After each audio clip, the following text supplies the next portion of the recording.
Assalamualaikum warahmatullahi wabarakatuh. Perkenalkan, saya Ildira Fadira dengan NIM 19035889.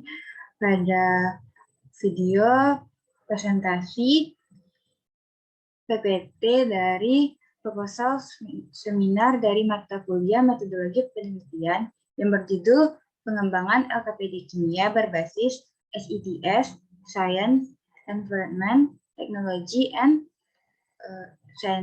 Society, materi termokimia untuk peserta didik kelas 11 SMA TMA yang diampu oleh dosen Bu Dr. Yarima Desi, SPD, MSI. Baiklah, pada bab 1 yang terdiri dari beberapa bagian, yaitu latar belakang, rumusan masalah, tujuan penelitian, manfaat penelitian, dan batasan masalah. Pada latar belakang, kurikulum 2013 mengarahkan pembelajaran di sekolah dengan pendekatan saintifik. Berdasarkan Permendikbud nomor 103 tahun 2014, pendekatan saintifik adalah pendekatan yang meliputi kegiatan mengamati, merumuskan pertanyaan dan hipotesis, mengumpulkan data informasi dengan berbagai teknik, menganalisis atau mengolah data informasi yang menarik kesimpulan, serta mengomunikasikan hasil yang meliputi kesimpulan untuk memperoleh pengetahuan, keterampilan, dan sikap. Pada latar belakang terdapat dua latar belakang lainnya, yaitu guru lebih sering menggunakan LKPD karena praktis dalam kegiatan pembelajaran, namun kebanyakan LKPD yang digunakan di sekolah tidak dibuat sendiri oleh guru mata pelajaran, sehingga tujuan dan kebutuhan pembelajaran kimia kurang tercapai maksimal. Untuk latar belakang kedua, yaitu LKPD berbasis SETS perlu dikembangkan untuk meningkatkan kemampuan cara pandang ke depan, yang membawa ke arah pemahaman bahwa segala sesuatu dalam kehidupan mengandung aspek sains, lingkungan, teknologi, dan masyarakat yang saling mempengaruhi secara timbal balik. Selanjutnya adalah rumusan masalah. Pada rumusan masalah pertama, yaitu bagaimana mengembangkan LKPD termokimia yang berbasis SETS yang valid. Yang kedua, yaitu bagaimana mengembangkan LKPD materi termokimia berbasis SETS yang praktis. Dan yang ketiga, itu bagaimana efektivitas LKPD materi termokimia berbasis SETS. Selanjutnya adalah tujuan penelitian. Tujuan penelitiannya yaitu yang pertama, menghasilkan LKPD termokimia yang berbasis SETS yang valid, menghasilkan LKPD materi termokimia berbasis SETS yang praktis, dan menghasilkan LKPD termokimia berbasis SETS yang efektif. Pada manfaat penelitian terbagi dua, yaitu manfaat teoritis dan manfaat praktis. Manfaat teoritisnya itu menambahkan pengetahuan tentang LKPD berbasis SETS, materi termokimia yang dapat dijadikan sebagai alternatif sumber belajar di dalam maupun di luar kelas. Pada manfaat praktisnya terbagi bagi 4 manfaat, yaitu bagi peserta didik. Yang mana bagi peserta didik sebagai salah satu sumber belajar alternatif yang menarik sehingga dapat meningkatkan kegiatan belajar mengajar menggunakan LKPD berbasis SETS. Pada materi termokimia, pada guru sebagai salah satu inovasi belajar yang sesuai dengan kebutuhan kondisi peserta didik. Selain itu, penelitian ini juga dapat menambah wawasan teoritis produk LKPD berbasis SETS yang valid, praktis, dan efektif. Yang ketiga, bagi sekolah, yaitu memberikan kontribusi dalam rangka perbaikan dan peningkatan dalam proses pembelajaran. Yang terakhir yaitu bagi penulis sebagai pengetahuan dan pengalaman tentang pengembangan LKPD berbasis SETS materi termokimia. Batasan masalahnya yaitu pada pengembangan LKPD berbasis SETS, Science, Environment, Technology, dan Society, materi termokimia untuk siswa kelas 11 SMA TMA. Selanjutnya yaitu adalah bab 2, yang mana bab 2 terdiri dari 3 bagian, yaitu kajian teori, penelitian relevan, dan kerangka berpikir. Pada kajian teori terdiri dari 3 bagian, itu pada LKPD.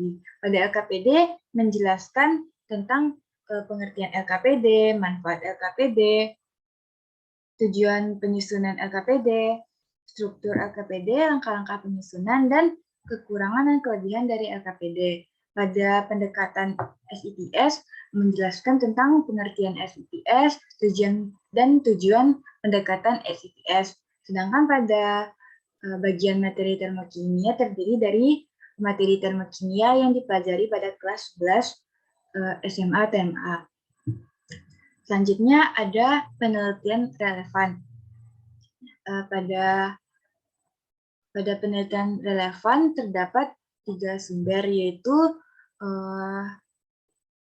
berdasarkan penelitian terdahulu yang dilakukan oleh Purwano pada tahun 2021, bahwa LKPD berbasis SITS memenuhi aspek kelayakan isi, karakteristik pendekatan SITS, bahasa, penyajian, dan kegrafisan dengan presentasi kelayakan. Hal ini menunjukkan bahwa SITS memiliki efektivitas yang tinggi yang dapat digunakan dalam pembelajaran.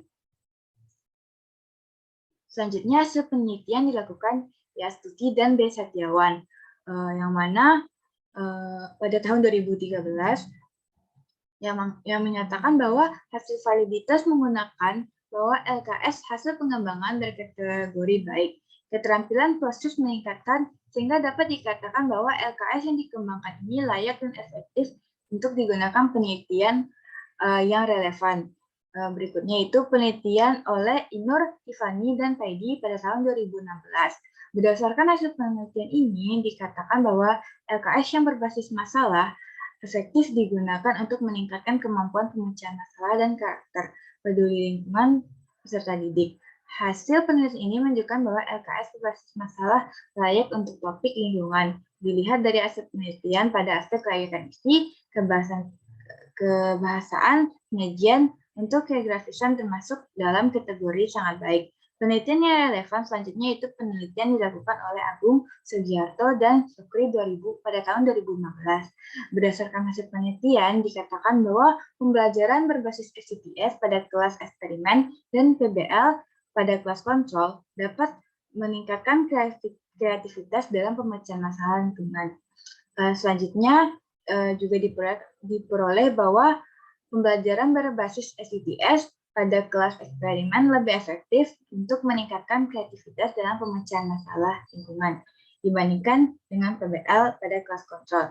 Penelitian yang relevan berikutnya yaitu penelitian dilakukan oleh Yulistiana pada tahun 2015. Berdasarkan hasil penelitian yang diperoleh hasil bahwa pembelajaran SITS dilengkapi dengan multimedia interaktif dapat meningkatkan hasil keterampilan, meningkatkan hasil belajar peserta didik, meningkatkan keterampilan proses, dan keaktifan pada setiap kegiatan pembelajaran. Selain itu juga dapat respon positif dari peserta dan guru. Penelitian yang relevan berikutnya yaitu penelitian yang dilakukan oleh Ayu, Ristina, dan kawan-kawan pada tahun 2019. Berdasarkan hasil penelitian ini, dikatakan bahwa secara umum, hasil penelitian menunjukkan bahwa efektivitas pembelajaran SITS dapat dilihat berdasarkan hasil belajar peserta didik dan keterampilan literasi sains dalam interaksi. Sains, lingkungan, teknologi, dan sosial mengalami peningkatan kemampuan tertinggi dibandingkan dengan kategori literasi ilmiah lainnya. Selanjutnya yaitu bagian kerangka berpikir. Pada bagian kerangka berpikir, permasalahan yang ditemukan yaitu peserta didik mengalami kesulitan dalam memahami materi termokimia baik konsep maupun perhitungan. Selanjutnya LKPD yang digunakan belum berbasis SITS. Selanjutnya tidak banyak pendidik yang mengaitkan materi termokimia dengan SITS. Selanjutnya pendidik belum mengembangkan sendiri media pembelajaran berupa LKPD. Yang mana pembelajaran termokimia menggunakan pendekatan saintifik, mengembangkan produk penelitian berupa LKPD yang berbasis SITS. Setelah itu LKPD telah dikembangkan. Langkah selanjutnya itu menguji validitas oleh materi dan ahli media. akan mendapatkan hasil itu kalau LKPD dengan kriteria tidak layak akan diperbaiki sesuai saran. Apabila layak, siap untuk digunakan.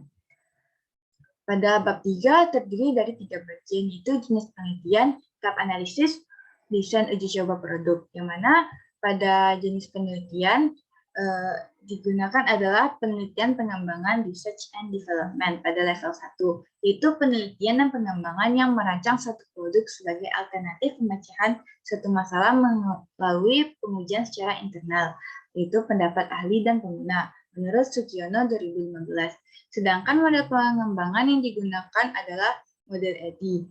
Adapun tahap penelitian pengembangan model EDDI yaitu analisis kebutuhan tugas, desain, perancangan awal LKPD, instrumen, validasi, dan angkat respon pengguna. Yang ketiga, development, validasi LKPD, revisi LKPD, dan uji coba terbatas.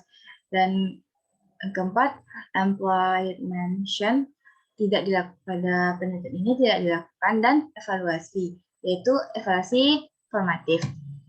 Pada tahap analisis terdapat 4 tahap, yaitu analisis. Yang pertama adalah analisis, yaitu melakukan analisis masalah dan penentuan produk yang dikembangkan. Selanjutnya adalah perancangan. Pada perancangan produk awal atau prototype atau rancangan produk, LKPD disusun dengan mengorientasikan SITS pada materi termokimia. Yang selanjutnya, langkah ketiga yaitu pengembangan, yaitu menyusun produk LKPD berorientasi SITS dan melakukan validitas ahli atau praktisi, atau dapat disebut dengan aspek parsial. Langkah keempat yaitu implementasi. Pada implementasi tidak dilakukan pada penelitian ini. Selanjutnya adalah desain uji coba produk, yang mana langkah pertama yaitu desain uji coba. Dalam penelitian ini menggunakan desain one graph, pretest, post-test, design. Dalam desain ini terdapat pretest sebelum diberikan perlakuan, yang mana pada pretest yaitu tes sebelum menghasilkan hasil belajar dan respon subjek. Ya, pada variabel terkait perlakuan yaitu penerapan lembar kerja peserta didik atau LKPD terhadap subjek penelitian dalam proses pembelajaran. Dan pada post-test, hasil observasi, yaitu mendeskripsikan mengenai tes hasil belajar dan respon peserta didik dalam penelitian terhadap lembar LKPD yang telah diterapkan. Selanjutnya yaitu subjek uji coba, yang meliputi seluruh siswa kelas 11 SMA 3 Padang yang berjumlah 20 orang. Selanjutnya adalah teknik dan instrumen pengumpulan data, yaitu ada observasi, wawancara, dan teknik komunikasi tidak langsung menggunakan angket. Pada teknik analisa, langkah pertama yaitu analisa validitas. Lembar validasi menggunakan skala pengukuran tingkat dengan skor 1-4 dalam bentuk checklist. Pada tabel pertama yaitu kriteria penelitian oleh validator, yang mana pada skor 4 kategori sangat sesuai, skor 3 kategori sesuai, skor 2 kategori tidak sesuai, dan skor 1 kategori tidak sangat sesuai. Data yang diperoleh selanjutnya ditentukan presentasinya. Presentasi skor dihitung dengan menggunakan persamaan berikut ini, yaitu presentasi sama dengan jumlah dari skor yang diperoleh dibagi dengan jumlah skor maksimum dikali 100%. Selanjutnya, skor yang didapatkan diimplementasikan ke skor rating skala pada tabel 2, yaitu implementasi rating skala. Pada presentasi 80% sampai 100% keterangan itu adalah sangat valid. Presentasi 60% sampai dengan 79,99% keterangan cukup valid. Presentasi 50 sampai 59,99% keterangan kurang valid, dan presentasi 0 sampai 49,99% keterangan tidak valid atau diganti. Selanjutnya adalah analisa respon pengguna. Angket respon pengguna menggunakan skala Likert dalam bentuk checklist, yang mana pada tabel 3 merupakan skor alternatif pernyataan. Pada skor 4 kategori sangat sesuai, pada skor 3 kategori sesuai, pada skor 2 kategori tidak sesuai dan skor 1 kategori tidak sangat sesuai. Data yang diperoleh selanjutnya ditentukan persentasenya. Persentase skor dihitung dengan menggunakan persamaan berikut, yaitu persentase skor alternatif, pernyataan sikap positif dalam bentuk persen sama dengan jumlah skor yang diperoleh dibagi dengan jumlah skor maksimum dikali 100%. Selanjutnya, skor didapatkan diimplementasikan ke skor rating scale berikut, yaitu persentase 75-100% keterangan sangat baik, persentase 50 sampai 74,99 kategori baik, dan persentase 25% sampai 49,9% kategori kurang baik, dan persentase 0 sampai 24,99 kategori kurang baik. Baiklah, sekian presentase mengenai seminar proposal dari mata kuliah metodologi penelitian kependidikan. Apabila ada kesalahan mohon dimaafkan. Saya akhiri. Assalamualaikum warahmatullahi wabarakatuh.